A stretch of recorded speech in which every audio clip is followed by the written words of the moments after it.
pemirsa Dewata TV, saya tadi menyampaikan satu hal, bahwa jawaban-jawaban atas persoalan spiritualitas yang sekarang ada mestinya dengan mudah dicari pada bagawan kita. Tetapi kenyataannya begitu banyak orang yang hanya beragama secara bagawan kita itu yang mengabaikan hal itu.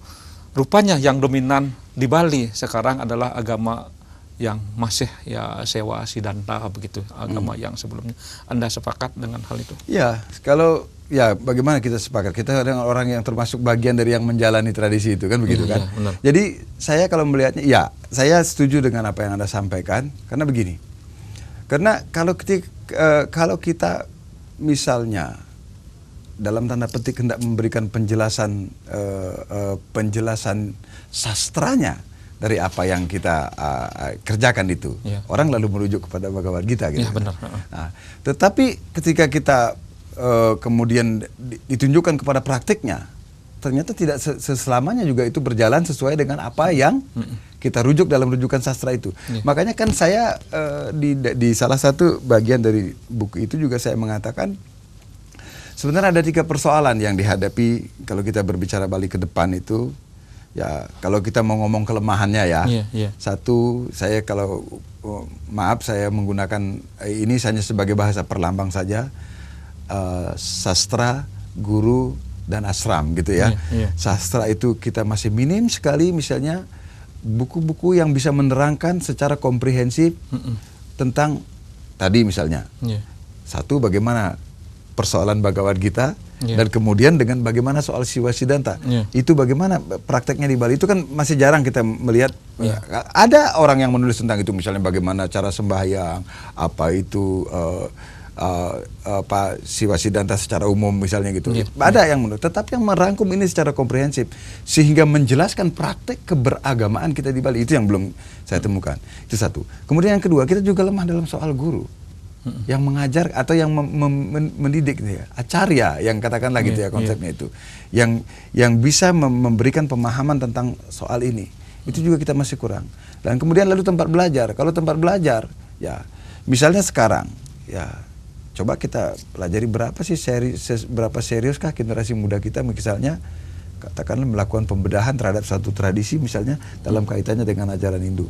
Kaitannya dengan pustaka suci, yang referensinya misalnya ke pustaka suci Weda atau ke Bhagavad Gita.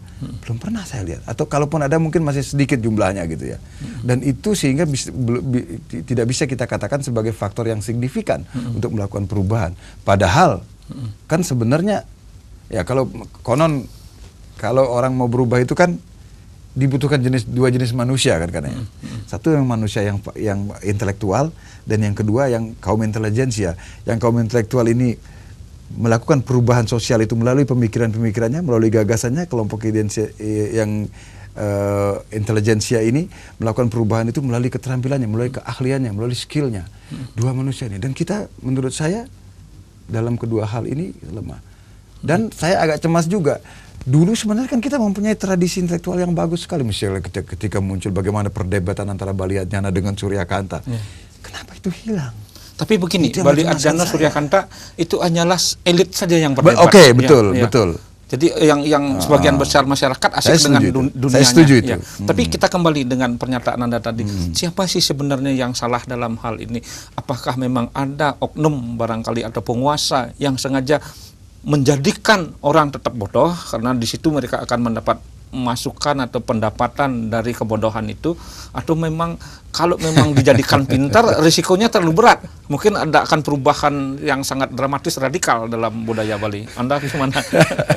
Iya, kalau kita mempunyai model, kalau kita berpikir dengan model pemikiran Sangyang gitu kan, kalau dari apa namanya intelektual Cina itu kan, dia mengatakan negara kuat apabila masyarakat lemah. Oleh karena itu maka masyarakat tidak boleh diperkenalkan dengan soal dia boleh bergaul luas, tidak boleh diperkenalkan dengan pengetahuan, tidak boleh diperkenalkan dengan hal-hal kebijakan, tidak boleh diperkenalkan dengan filsafat dan sebagainya, karena itu akan membuat dia jadi kritis, akan membuat dia jadi cerdas. Tapi sebaliknya, kalau rakyat yang kuat maka negara akan menjadi lemah.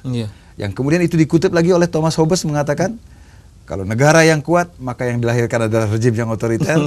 Tapi kalau rakyat yang kuat atau civil society yang terlalu kuat dan negara yang lemah, maka yang lahir adalah anarki. Dan kita kan selalu bermainnya perimbangan di antara kedua kutub ini, kan gitu. Nah, kembali ke pertanyaan Anda, saya tidak, terus terang, saya tidak mempunyai referensi apakah dugaan itu, tapi bisa jadi itu.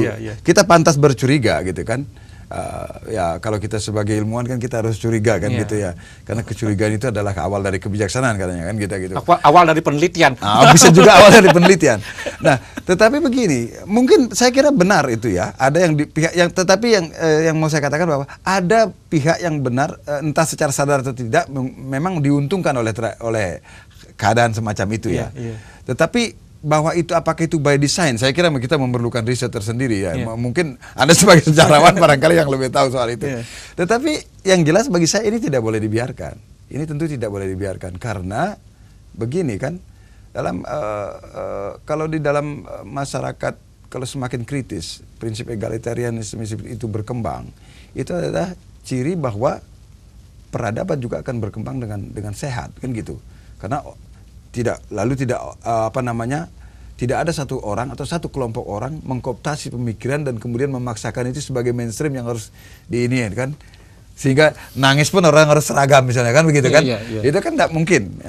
Nah ini yang perlu kita kembangkan di Bali, dan tanpa saya bermaksud untuk menyalahkan siapa-siapa, tetapi saya melihat kurikulum pendidikan kita juga tidak mengajak kita untuk berpikir ke arah itu. Kalau saya tidak ke kurikulum, itu memang benar kurikulum, tapi yang menurut saya lebih serius adalah kurikulum pariwisata. Kalau jika tetap pariwisata berdasarkan budaya tradisi, itu akan dipelihara terus. Nah, itu dia yang tadi, karena suka atau tidak kemudian sebenarnya kita dalam tanda petik mengeksploitasi apa yang disebut sebagai kekayaan budaya itu, tetapi logika yang berada di belakang sebenarnya sudah bukan logika preservasi, tapi logika komersialisasi. Maka menjadilah apa yang kita sebut sebagai perwujudan perwujudan konkret dari nilai budaya itu menjadi dia barang dagangan. Dia menjadi atau begini, komoditas. Konsep pariwisata budaya itu harus diubah, ataukah biarkan dia pariwisata budaya, namun definisi budaya mesti dikembangkan. Nah itu yang saya mau kita diskusikan kan. Sebenarnya saya lebih setuju dengan yang belakangan itu. Jadi definisi budaya itu yang mesti kita ini kan, yang mesti kita ubah. Misalnya, seberapa seriuskah orang pernah bertanya sekarang ini bahwa ada keberadaan masyarakat Bali sampai pada tahapan sekarang ini, sebenarnya dia berawal dari nilai budaya masyarakat yang apa itu kan. Kalau orang mengatakan dia lahir dari nilai masyarakat agraris petani, tapi kan orang belum pernah melakukan penelitian yang mendalam tentang soal itu. Bagaimana kemudian itu menjadi tradisinya jadi berkembang, dan kemudian tanpa disadari itu menjadi sesuatu yang unik, tanpa disadari itu menjadi sesuatu yang menarik, tanpa disadari itu menjadi sesuatu yang berbeda dari masyarakat yang lainnya. Dan kemudian yang lahir dari situ kemudian adalah, wah, ternyata yang berbeda, yang menarik, yang unik ini lumayan juga kalau dijual gitu kan. Menghasilkan uang kalau dijual. Nah, yang berbahaya adalah kalau pemikiran kita stop sampai di situ saja. Kan ini yang membahayakan. Kesemuanya kemudian akhirnya berlaku politik menghalalkan segala cara. Jadi kita bahas kembali, jika budaya memang harus diredefinisi atau didefinisi ulang lagi, kira-kira kemana arahnya? Sebab yang kita tahu dalam praktek-praktek kebudayaan di Bali sepanjang sejarahnya, budaya itu sangat ditentukan oleh siapa yang berkuasa. Jika yang berkuasa, contoh aja sekarang misalnya elit A yang berkuasa, aturannya berbeda, kecenderungan budayanya berbeda, tapi ada semacam grand bahwa budaya Bali mesti harus digiring ke pariwisata. Nah, kalau udah demikian, kemana kita harus belokkan? Ini kan tantangan masa depan. Kalau kita ngomong sekarang, kita kan yang logikanya begini loh. Itu kalau proses demokratisasi berjalan benar, hal yang seperti itu akan sulit untuk berkembang. Karena kan begini, kan kalau kita memilih rejim yang berkuasa itu kan pilihan kita. Harus ada kultur demokrasi yang yang kuat pada kita untuk saya memilih orang ini karena ada alasannya begini loh.